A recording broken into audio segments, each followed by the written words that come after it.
A lot of us are looking at situations in the fall where our students will be wearing masks in school, and in a lot of situations that means that they'll have to wear some sort of modified mask in a rehearsal situation. Now, most of the mask patterns that I've seen online work best for brass instruments. The mouthpiece can easily be used to move flaps or whatever overlapping material aside. And that's really great, and these designs are really good.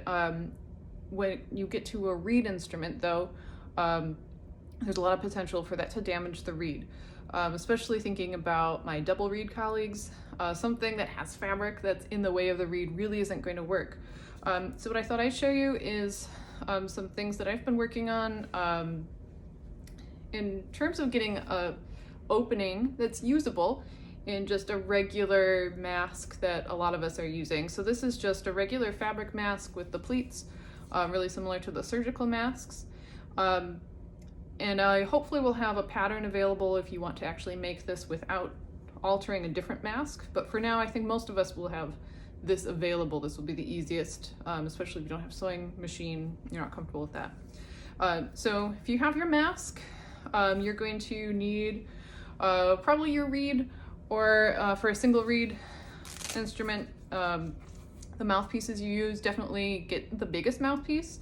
So, if you play baritone saxophone, you're going to want to make sure that you have that available. Before you put the mask on, you probably want to just check. Most of us know what our embouchure feels like without needing the mouthpiece there if you played enough. But not a bad idea just to see, like, okay, what does it feel like? Kind of keep that in mind. And then you're going to put the mask on and pull it so it's as comfortable as possible. And for most of us, we're going to have a pretty good line here from your nose to your chin, where that mask is going to flatten out as much as possible. So this is kind of your normal wear for the mask. Now, what I do, especially thinking about the larger single reed instruments, is you make your embouchure, imagining that that mouthpiece is there, and you'll see that the mask pulls down a bit. So that's not just the opening from where you would normally just talk. It's going to pull everything down. So I find that the opening needs to be a little bit higher than center. And then take some sort of pen, something that you're going to see on the fabric. I wouldn't worry about it being something that's going to ruin the design or something, because ideally you need it to function. So we're going to put that on. Make your embouchure. Find the middle point, and you're going to find the sides, up and down, and side to side. So for me, the middle is here.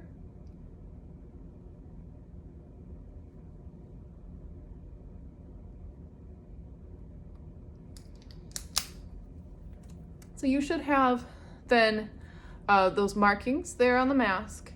And what I'll show you is how we can make an opening there and how you can stabilize the fabric so it's not going to unravel when you wash it.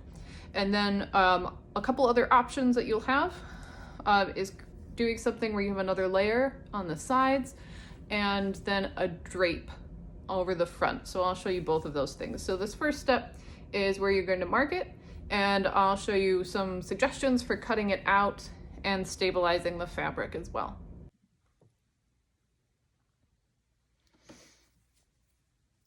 So here you can see the mask with the markings, and what I like to do is just fold that in half and kind of see where the actual center of the mask is. And my marking was pretty close to the middle, so I'm not going to really do anything different about that. And side to side, also about the same. This is maybe a little bit bigger, just because I like to measure a lot of things and have them be equal. I like to just double check that it's going to be similar on both sides, but that's not required. So here, I'm probably just going to make a marking. It's almost an inch for me, so I'm just going to make a marking there. And not quite as big this way.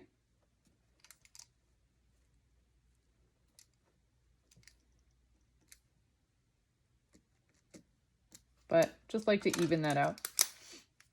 So I've done that. I'm going to mark the middle here just so I have it.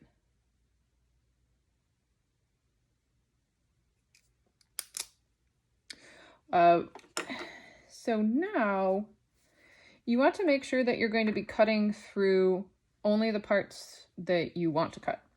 So because there's pleats, you're going to want to flatten it out so you don't have any of those folds in there. I have a bunch of straight pins here because I do a decent amount of sewing. But if you don't have that, that's fine. You can use something like a safety pin or even like some double-sided tape to kind of keep these sides together. What you don't want is things sliding around. So just double check. Always double check everything before you cut it. Make sure that's actually what you want before you do that, because you can't go back once you cut it. So if you are especially nervous to do this, you can just make yourself some lines. But what you'll end up is like a little triangle here. And when you open that up, it's going to be like a diamond shape. So I'm just going to take that and cut.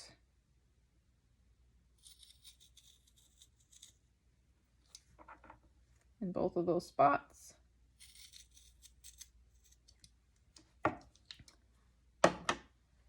So you can see that's roughly the size of your opening. Now, if you make your embouchure and you put this little piece up and you're like, wow, that's not going to be nearly big enough, then this is the time to adjust that.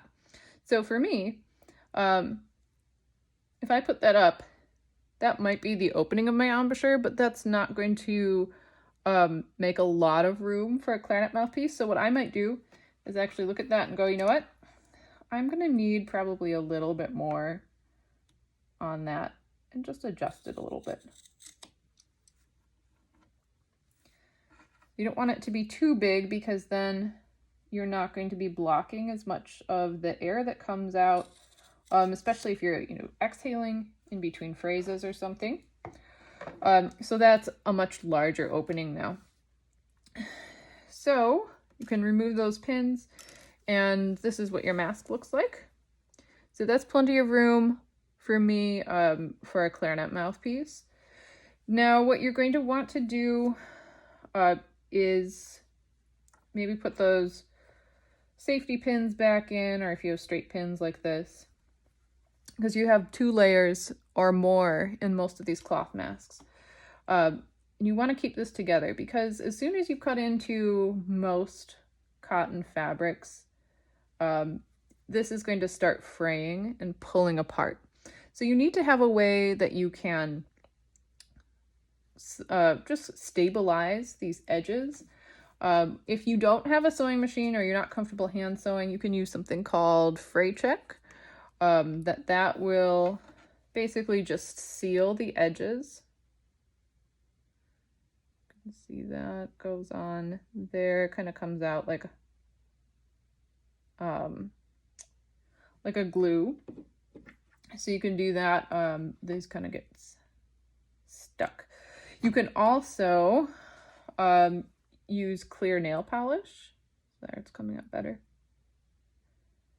Or even just some like regular glue. And that's going to prevent any of that fraying or pulling apart of all the threads that make up the fabric.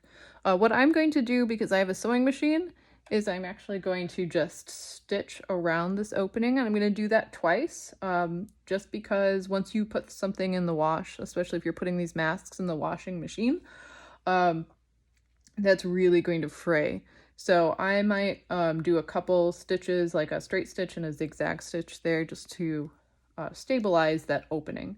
So I'll show you what that looks like once that's done, and then I will talk a little bit about some other things you might want to add to a mask to make it a little bit more stable as you're playing.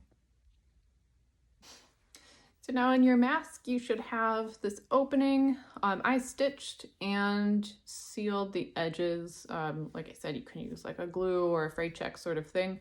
You also want to make sure that especially if you're sewing anything, that you clip any of the extra little threads, because that will obviously get in the way of your mouthpiece or your reed. So when you put this on, you should, the opening, remember, is going to be probably a little bit lower, especially for a single reed with a mouthpiece. So then you make your embouchure. That mouthpiece fits right in there, and you might have to adjust a little bit by pulling here. But that allows you, once you figure it out, you have to practice it a little bit, to put the mouthpiece or the reed into your embouchure without having it make contact with the fabric. So for double reeds, you might want to experiment with the size, just to make sure that you're really not touching the reed. Single reeds, you can use the top edge of your mouthpiece. I do think that this is going to help save reeds from being destroyed by opening flaps and stuff. So that's just the basic. So I can show you too now how to add a drape, which I recommend because that will allow you to kind of close off the mask during rests, so you won't have that big hole at the embouchure.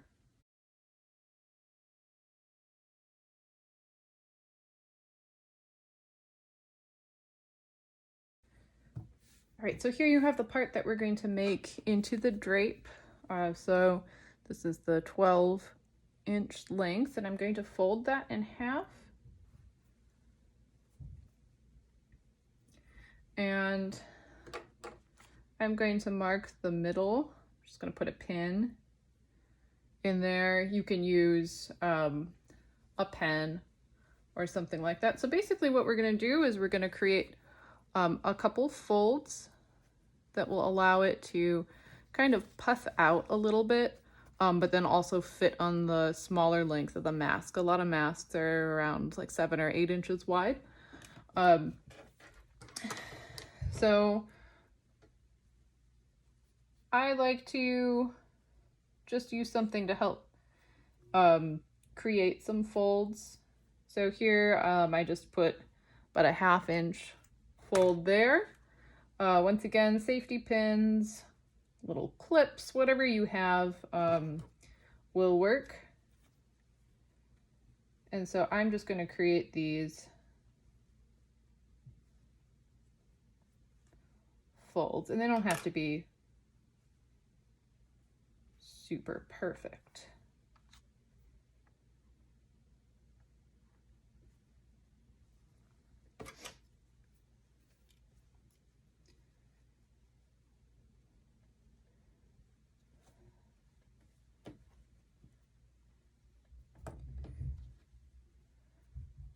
So basically, I make 2 folds in the center, so they're meeting in the middle. It'll look like that on the outside. And then I make another fold on either side. So if you want to know measurements, I did this first one a 1/2 inch and I folded that over, and then I put this at 2 inches out and another 1/2 inch fold. So you can do that or use something else, whatever works to make the drape section fit on the mask that you have.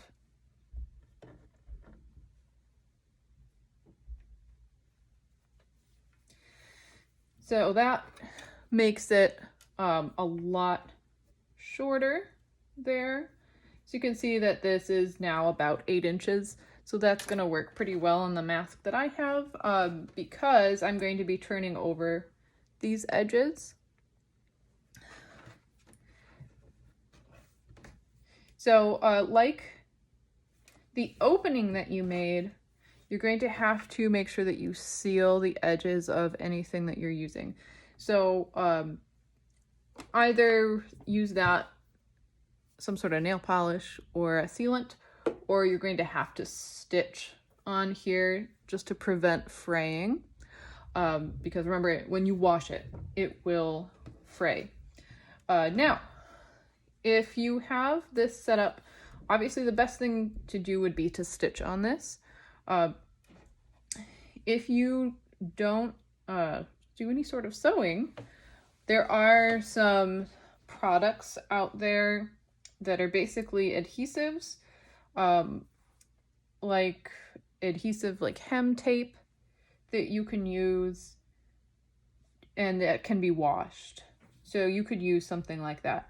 I'm going to stitch because that's what I have. You can also do this by hand. So, if you want to look up a quick tutorial on hand stitching, you could do that as well, even just in these spots to ensure the fold. I'd say especially if you aren't stitching on a machine, you're probably going to want to iron that down just to make sure the folds stay there as you are gluing, or however you want to craft this. But I do think that the hem tape or stitching is going to be better because it's going to survive washing a lot more. So you can see here that I've done some stitching just to make sure that these folds are in place. Now the other thing that you're going to want to do if you're making the drape is you're going to want to close off a section here. It's only going to make like a sleeve, and you're going to put a pipe cleaner in there. So just a basic pipe cleaner that's going to help either shape this drape around your mask, and it's also going to allow you to close off the mask a little bit when you're not playing. So you're going to want to, like, if you use that adhesive tape or something, remember that you've done something to make sure the edges don't fray, and you're going to make basically a little sleeve at the bottom. Make sure it's on the wrong side of whatever side that you want on top. You're doing it on the back. Right, so you can see I've finished off all of the edges on this. This is the part that will attach to the mask, and this is that sleeve where we can put a pipe cleaner in here. So you just put this in, and it might not be exactly the right length, and I didn't do this, but I should. I would curve that end around, otherwise that pipe cleaner is going to poke through the fabric, which is the problem I was just having. So it goes through a little bit easier this way, and then you won't get poked by it when you're wearing the mask. So you just poke this all the way through, then you'll get this out here.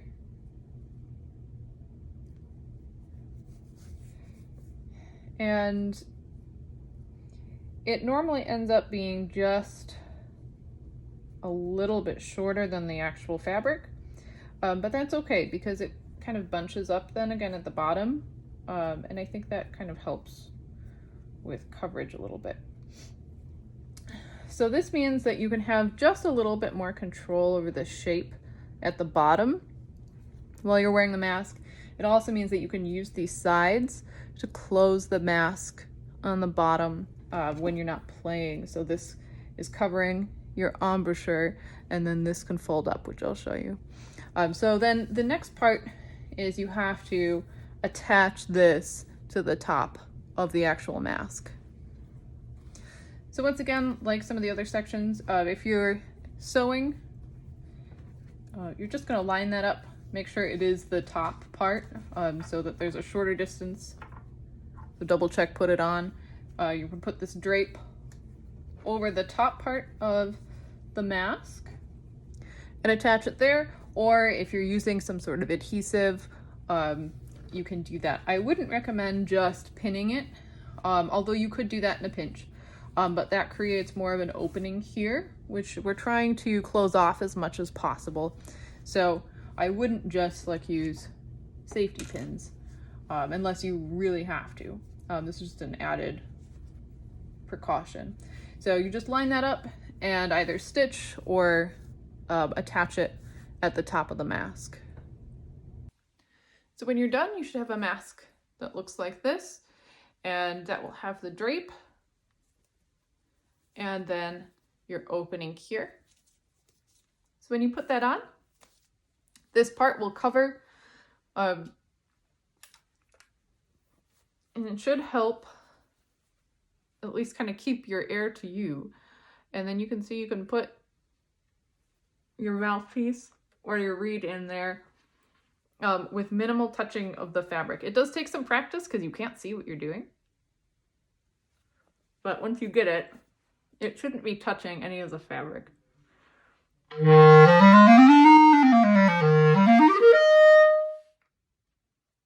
So you can have that, and then this pipe cleaner either allows you to, you can move it around so it fits your instrument a little bit better.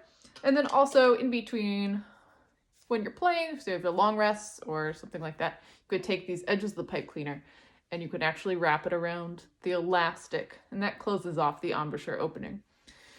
So a couple other things that I've found helpful, or just different ideas I've tried, is with this opening, you could have another layer where you have two flaps that open in the center along with this opening. So if you feel like this isn't enough and you want something, especially for single reeds, where it can be closer around the mouthpiece, that's an option. Some people find that adding something here, another pipe cleaner or a nose piece, little metal piece of wire, that helps keep it down.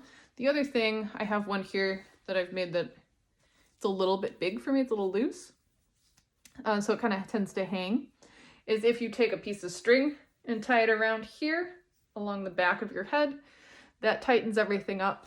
And I might be doing that anyway for any time I have to play with a mask, just because it feels a little bit more secure. And once you put your embouchure opening in the place you want it, it tends to stay there a little better. So like I said, none of this has been tested in any scientific way, but just thinking of ways that woodwind players can have a mask on that doesn't involve a lot of overlapping fabric where they would have to touch the reed. And so hopefully that's helpful to some of you, band directors, woodwind players. I'd love to hear additional ideas, so please share if you have things that you have found that have worked. But hopefully that helps some of you as we go forward this fall.